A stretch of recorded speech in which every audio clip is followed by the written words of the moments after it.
Olá, sejam muito bem-vindos ao Cristão Digital. E a pergunta de hoje é: será que a inteligência artificial pode ser usada por cristãos?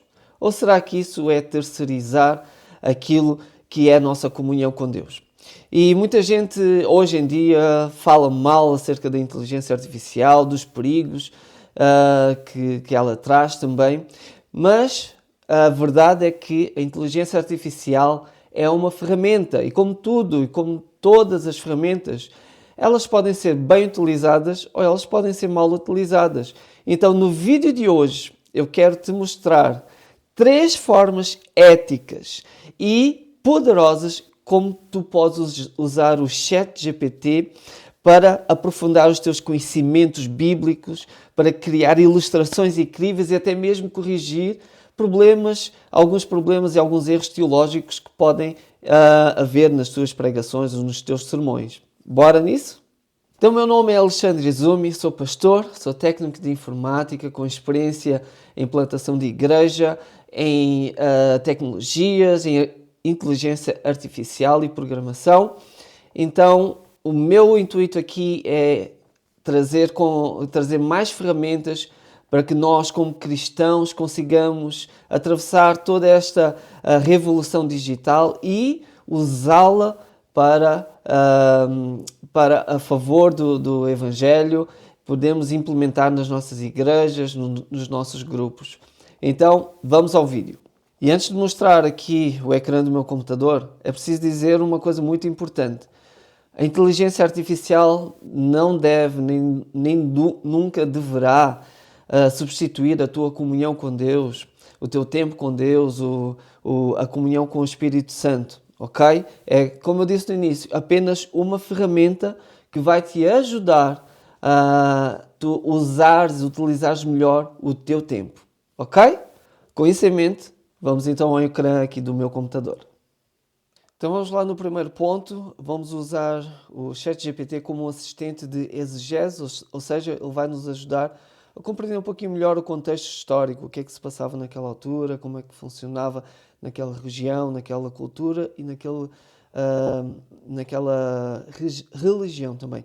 Então eu já coloquei aqui o prompt, como vocês podem ver, vou ler aqui rapidamente e só para vocês estarem descansados, não se preocupem agora em estar a copiar isto para um bloco de notas ou whatever, porque eu vou deixar aqui embaixo um link para vocês conseguirem aceder a um PDF que vai ter todos os prompts que eu vou ter aqui hoje, ok? Então, fica atento aqui. Então diz o seguinte: atua como um teólogo especialista em contexto histórico cultural do Novo Testamento com mais de 10 anos de experiência. Analisa a passagem e aqui entre parênteses eu coloquei de Lucas 15, 8 a 10, vamos estudar a parábola da dracma perdida, mas tu aí colocas a passagem que tu precisas, ok? E coloquei as seguintes questões, que eram as que eu achei mais interessantes para esta passagem. Qual era o valor de uma dracma na época? Como era a estrutura de uma casa palestina típica na época e porquê que ela precisou de acender a candeia?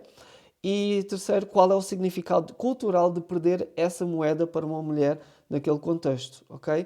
E coloquei aqui ainda, uso uma linguagem acessível, mas com profundidade académica. E vamos ver o que é que o ChatGPT nos vai retornar aqui em relação a este prompt bastante... colocamos bastantes detalhes para nós conseguirmos uma resposta mais rigorosa, ok? Então começa a dizer o seguinte, a análise do Lucas 15, então a primeira pergunta, qual era o valor da dracma? E começa a dizer que a dracma era uma moeda grega de prata equivalente a um denário romano, que por sua vez era o salário diário de um trabalhador comum, ok? Então já começa a dar aqui um contexto bastante importante, ou seja, não era uma moedinha como nós temos hoje, que vale pouco e que não consegue comprar nada, não. Era o valor do salário de um dia inteiro, ok?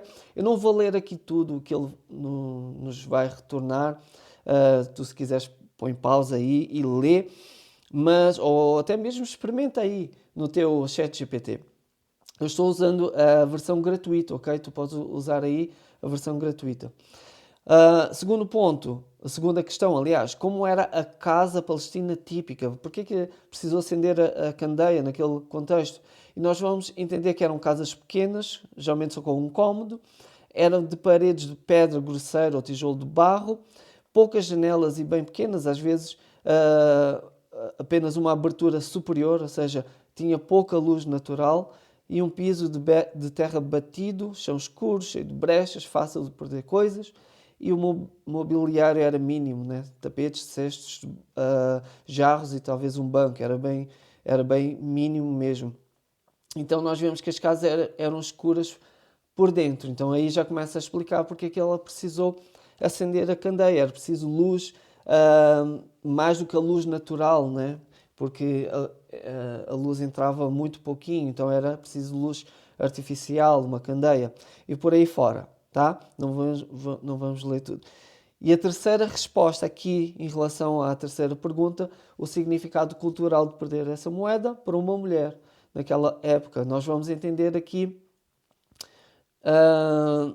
que muitas vezes as mulheres na Palestina, no século I, recebiam no casamento um conjunto de 10 dracmas, chamado por alguns estudiosos de diadema ou colar de moedas, dote em forma de pequenas economias ou tiara nupcial. Então aqui nós vamos entender que talvez estas 10 moedas, em que ela perdeu uma, faziam parte de um dote, né, de um presente de casamento. Então, vai-nos dar logo outra perspectiva em relação a esta passagem, ok? E aí tem muitas mais coisas que vai falar aqui acerca da perda emocional, vergonha social, insegurança económica e por aí fora, ok? E depois ainda faz uma síntese, geralmente ele faz sempre isto, coloca um pequeno resumo de tudo aquilo que nós falamos. Então, como podem ver, nós temos aqui um contexto que vai nos ajudar então a estudar um pouquinho uma passagem bíblica. E agora vamos ao segundo prompt. E agora aqui para este segundo caso eu vou colocar um assistente de gerador de ilustrações que vai nos ajudar com criatividade, porque eu sei que tem muita gente que às vezes dá alguma pregação, um sermão num grupo pequeno, em aulas para crianças ou escola dominical. E eu sei que é complicado, por exemplo, tentar explicar um conceito teológico que é um pouco mais complexo para crianças ou para pessoas que estão nos seus diversos estados espirituais da sua vida, às vezes estão começando ainda agora. Então coloquei aqui, por exemplo, estou preparando uma aula para adolescentes de 15 anos sobre o conceito de, entre parênteses, aqui tu colocas o que tu quiseres, eu coloquei justificação pela fé, que às vezes pode ser um pouco complicado para crianças. Então crie 3 analogias modernas e criativas que expliquem esse conceito teológico usando situações do dia a dia deles, escola, videogames, redes sociais. Evite clichês antigos como o juiz no tribunal. E vamos ver qual é que é o resultado deste prompt, ok? Então, ele já começa aqui a criar as 3 analogias, ou seja, 3 imagens, 3 figuras de estilo que tu vais conseguir usar para elucidar um conceito. Então, por exemplo, aqui o primeiro, ele coloca a analogia da plataforma escolar, Google Classroom, Satchel One, nem sei o que é isto, a nota que não era tua. Então coloca o seguinte, imagina que tens um trabalho super importante que vale o ano inteiro. Tu esqueces completamente de fazer, 0, falhaste. Mas um colega perfeito, tipo o aluno de 20 valores, faz o trabalho dele, impecável e sem erros. No dia de lançar as notas, o professor diz, eu vou colocar o trabalho dele como se fosse o teu. Olha só que interessante, não é? Tu não fizeste nada para merecer aquilo. Não é porque és bom, nem porque tens desculpa. É simplesmente porque o professor decidiu aceitar o trabalho do aluno perfeito no teu lugar. Isso é a justificação pela fé. Deus olha para a nota perfeita de Jesus e acredita a nós.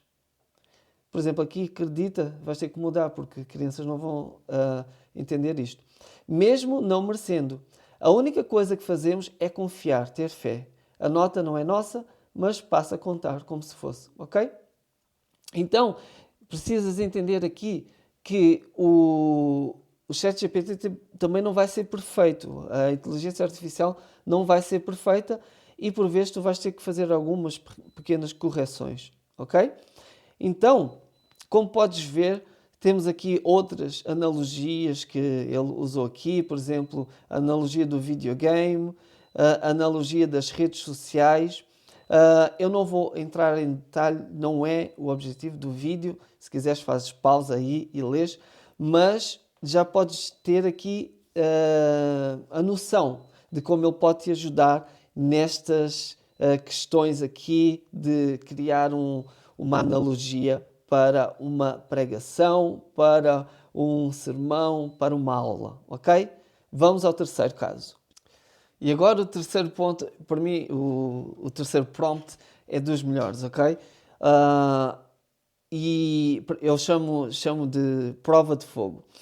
Então é um assistente crítico teológico, ok? Então ele vai analisar o teu esboço e vai procurar por erros, por falhas, ok? Então, olha o seguinte, como é que eu criei aqui este prompt. Vou colar abaixo um esboço de uma pregação que eu fiz sobre o filho pródigo, neste caso, tu colocas aquilo que o tema do teu esboço. Haja como um professor de homilética, que é a arte de pregar, e desligue o filtro de motivação, antes seja crítico e rigoroso na sua análise, sem pensar em minhas emoções, tá? Porque é uma das coisas que a inteligência artificial falha, é que ele é muito bonzinho e vai concordar quase sempre contigo. Então, eu pedi para ele desligar aqui esse filtro. Analise o meu esboço e aponte pontos onde a interpretação bíblica pode estar fraca ou fora do contexto e sugestões para tornar a conclusão mais prática e aplicável, ok? Aí depois colas aqui o esboço, já colei o meu esboço aqui, que eu fiz um propósito com falhas e vamos ver se ele consegue apanhar, tá? Estamos a fazer isto em tempo real, então vamos ver como é que ele se comporta. Então ele já está aqui a começar a analisar pontos onde a interpretação bíblica está fraca, simplista ou fora de contexto. Deixa eu só atualizar aqui que ele parou. Sim, agora já conseguem ver. Pontos onde a interpretação bíblica está fraca, simplista ou fora de contexto. Então vou apontar com precisão e objetividade. A introdução está teologicamente rasa e perde o propósito real da parábola. Como é que é possível falar isto do meu esboço? Pronto, é claro que eu abusei um pouquinho aqui nos erros, ok? Mas esse é o objetivo, para vocês verem que ele realmente vai ser rigoroso. Eu digo, é uma parábola que Jesus contou para mostrar como Deus nos ama. É muito raso, e é verdade. Esse resumo é verdadeiro, mas incompleto e perigoso, porque ignora o público-alvo da parábola. Algo essencial na interpretação. Jesus contou essa parábola como resposta aos fariseus e escribas. Foi lá buscar o contexto, ok? Que murmuravam porque ele recebia pecadores. Sem esse contexto, a parábola perde a sua força. Então, o contexto correto é: a história é menos sobre o pecador que volta e mais sobre a denúncia do coração farisaico do filho mais velho. Sua introdução perde o foco que Jesus pretendia. E por aí fora, ele vai continuar aqui a arrasar o meu esboço, ok? Mas é esse mesmo a minha ideia, ok? Porque muitas das vezes nós oramos, nós recebemos de Deus acerca de um tema, mas depois nós podemos fugir um pouquinho àquilo que é o foco principal, ou colocar coisas que estão fora, teologicamente estão fora do contexto e têm as suas falhas e os seus erros, e ele aqui vai ser um pouco mais focado, vai analisar de uma forma mais consistente o teu esboço, ok?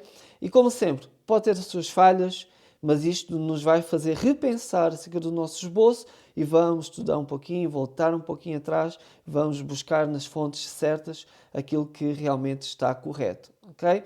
Então, ele é bastante extenso aqui e vai colocar aqui um monte de coisas, Vemos aqui sugestões para tornar a conclusão mais prática, bíblica e transformadora. Então vai colocar aqui, por exemplo, foca na figura do pai como centro da parábola, porque ele, e nós sabemos que é a representação de Deus nesta parábola, né? Ele espera, vê de longe, corre, ele abraça, beija, veste, celebra, dialoga com o mais velho, ok? Conclusão forte, esta parábola revela mais sobre Deus do que sobre nós, e é verdade. Então, o que é que vocês acharam deste prompt? Valeu a pena ou não valeu? Eu acho que sim, sinceramente eu acho que sim. Então, só para terminar aqui, vamos voltar aqui.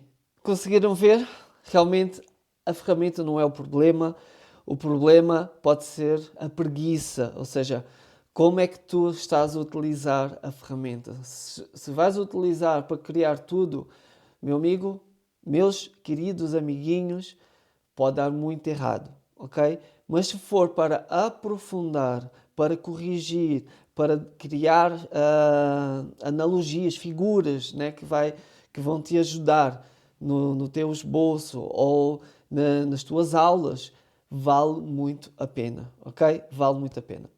Eu preparei um PDF com esses 3 prompts e eu deixei já aqui abaixo na descrição do vídeo. Então vai lá, clica, baixa ele, faz download para o teu computador, para tu poderes usar. E se tiveres sugestões da inteligência artificial ou outras tecnologias mais que podemos usar no meio da igreja, comenta aqui também, deixa aí o teu comentário, fala acerca da tua ideia, das tuas dificuldades ou dos teus medos também, ou até mesmo sugestões. E o que é que tu achaste deste vídeo?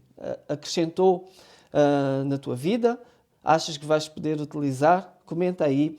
E eu quero também deixar já uma pequena chamada para o próximo vídeo que eu já estou a trabalhar em fazer, que eu vou colocar aqui qual é que é o meu aplicativo, a minha app preferida da Bíblia, que é totalmente gratuita, eu uso todos os dias e tem várias coisas, várias ferramentas, várias funcionalidades que vão acrescentar muito no teu estudo, no teu devocional, na tua leitura da Bíblia. Se queres saber mais, já subscreve aí no canal, ativa aí o sininho e fica atento para os próximos vídeos que aí vêm. Muito obrigado, meus amiguinhos, por estarem aqui comigo e até o final. Não te esqueças, dá o teu like e nos vemos no próximo vídeo. Até já!